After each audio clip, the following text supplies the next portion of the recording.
తూర్పు గోదావరి జిల్లా శ్రీ శ్రీ శ్రీ సమరస సన్మార్గ స్థాపిత సచ్చిదానంద సమరద్ధ సద్గురు సాయినాథ్ మహారాజ్ వారి 5 రోజుల సమాధి ఆరాధన సేవా కార్యక్రమాలు ఈ నెల 2వ తేదీ విజయదశమి గురువారం నుండి 6వ తేదీ సోమవారం వరకు ఇంజారంలోని శ్రీ షిరిడి సాయి ధర్మ పరిషత్ ఆధ్వర్యంలో నిర్వహించబడతాయని వ్యవస్థాపకులు ప్రముఖ జ్యోతిషులు శ్రీ రామ్మూర్తి సిద్ధాంతి తెలిపారు. ఈ సందర్భంగా ఉభయ సంధ్యలలో అర్చన హారతి సేవలు నిర్వహించబడతాయి.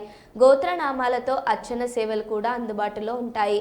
భక్తులు తీర్థ ప్రసాదాలు స్వీకరించి శ్రీ స్వామివారి అనుగ్రహం పొందవచ్చునని ఆయన తెలిపారు. ఈ మహోత్సవం అఖిలాండ కోటి బ్రహ్మాండ నాయక రాజాదిరాజా యోగిరాజా వరణ్య సమధ్య సద్గురు సాయినాథ్ మహారాజ్ భక్తుల సౌజన్యంతో నిర్వహించబడుతున్నది.